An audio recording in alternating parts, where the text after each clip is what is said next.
If you are looking for shows to binge like this, or early access to shows like this, then look for this icon.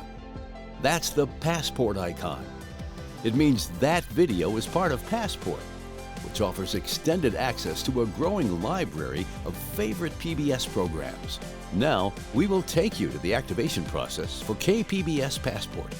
If you have Apple TV, here's how to download the PBS app.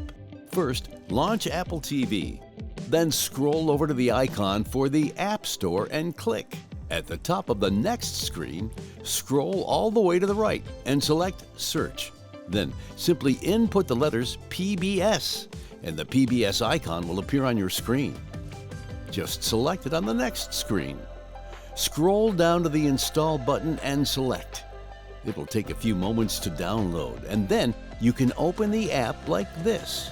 Finally, it's time to activate your account. Click Activate Now, and you'll be instructed to go to pbs.org/activate on your mobile device or computer.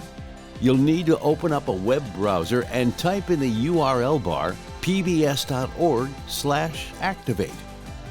Enter your unique activation key. Click the white text box space next to the blue button and type in your code. Once you've typed in your code, click Continue.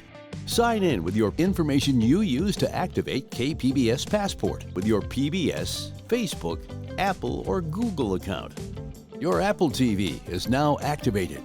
Return to the home page on your Apple TV. Find the PBS app you just installed. Select, hold, and drag the PBS app icon to the top. You'll have easy access when you're ready to stream all your favorite PBS shows anytime, anywhere.